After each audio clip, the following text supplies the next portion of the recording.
Hey, what up? It is your girl MD and welcome back to my channel. If you are new here, don't forget to hit that subscribe button before you head out. So it's no secret that we all have different textures, different porosities, so that means that we're all going to have a very unique way that we take care of our hair. A great place to start is looking at your porosity. Knowing your porosity is going to give you a good idea of what will and what won't work for your hair. Today we're going to be talking about what you are doing to your hair from a porosity perspective and how what you're doing may or may not be stunting your hair growth. So yeah, that is what we're going to break down in today's video.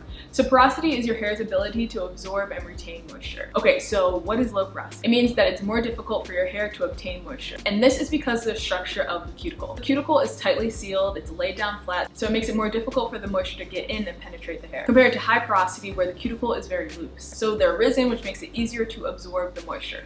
So high porosity, the cuticle is risen, and low, it's laid down flat. But the downside of that is that you can lose moisture just as quickly. And ultimately, that can lead to dryness. So let's go over low porosity first and a few things that you might consider changing. Since the cuticle is so tight, steaming is a great way to open the cuticle and allowing the moisture to get in and absorb. Cuticles will naturally lift, making it easier for the moisture to get in and absorbed into the hair strand, as well as allowing the product to penetrate more effectively. So adding heat in that way to your regimen will be a game changer. You can do that with a heating cap, a hooded dryer, the steam from the shower, of course, a handheld or a hooded steamer. The greenhouse effect is another great way to get your cuticles to lift. You moisture like normal or over the top like I do because you know I'm heavy-handed. And then you just apply a shower cap or a plastic bag to your hair. Do it overnight or just during the daytime. My favorite thing to do when I want to do the greenhouse effect or any other hair treatment when I don't have a ton of time but I want to keep it cute. So I'm going to apply the product, then I'm going to apply the plastic cap, and then I'm just going to grab my favorite scarf or head wrap and boom. So you can have your favorite head wrap on at work all day and no one would ever know that you were treating your hair the entire time. When you take the plastic off, you will realize that heat has generated. The heat that is trapped in will help the cuticles on your hair lift. Another thing that I like to do is after I put on the product, put on a plastic cap and then go work out, and that generates a ton of heat and it also cuts down the time that you even have to do the greenhouse. So that is another great option. Okay, so speaking of head wraps, this one is from Swirly Curly. I actually have it in two colors, this red and then pink color. It's 100% silk satin scarf, making it perfect for protecting and wrapping your hair. The material is super light, so it keeps your head nice and cool, especially in the summer, but it also feels really great too. It's nice and like silky and soft. These are honestly some of my favorites. You know how much hair I have, and honestly all of it fits and it has room to spare. I will leave a link down below and a discount code, so make sure you guys check them out. Clarify this. So that kind of goes for all porosities, but especially if you fall under the low category.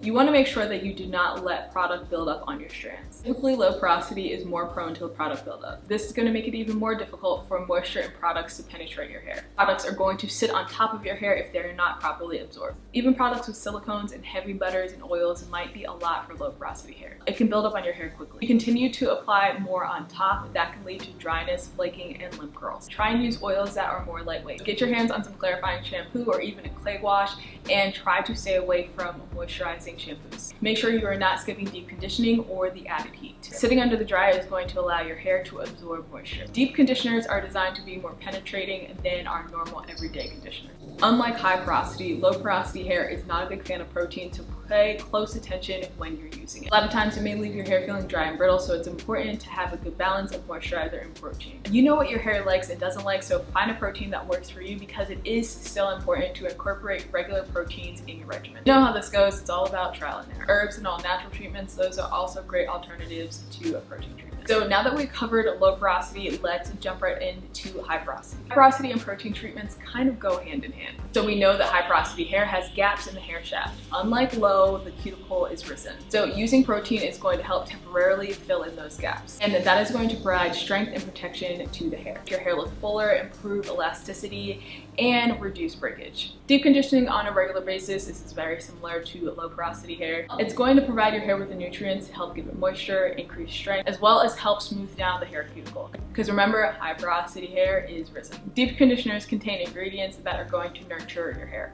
It's important to alternate between moisture deep conditioners and protein. You want to have that balance between the two since high porosity is more prone to dryness. Since high porosity has a risen cuticle, you want to make sure that you're using sealants when styling your hair. This will help to smooth down the cuticle and lock in the moisture. That's why I'm a big fan of the lock method, because it's going to help retain moisture long. That is a great segue into the next one. So the lock method, if you have high porosity hair, Learn it, love it, breathe it. You're applying water-based products, or just products in general, they will quickly escape your hair. So you want to immediately seal it with oil. Then you just want to follow that up with a cream, which will be an added layer of moisture. Since high porosity hair is more prone to dryness, it's better to try and use more sulfate-free shampoos. Sulfates can be harsh and strip the hair and the scalp of its natural oils.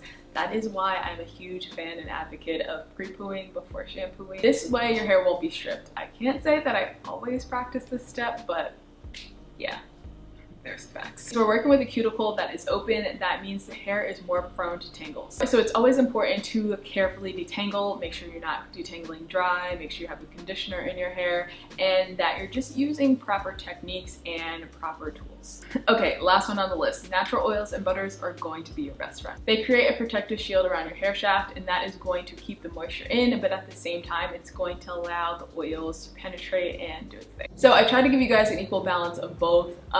Clearly there's other things out there. These are just some of the things that you can do according to your porosity. And plus, I had never done a porosity video on my channel, so I felt like this topic was long overdue. I hope you guys found this video helpful. Let me know if there's something that you do according to your porosity that you feel like that has been a game changer for you. Okay, so I will leave links down below to any product recommendations, as well as the links to the scarves and discount codes, so make sure you guys check all that stuff out. So thank you guys so much for watching, and like always, I love you, I appreciate you, and I'll see you guys in the next video. Peace.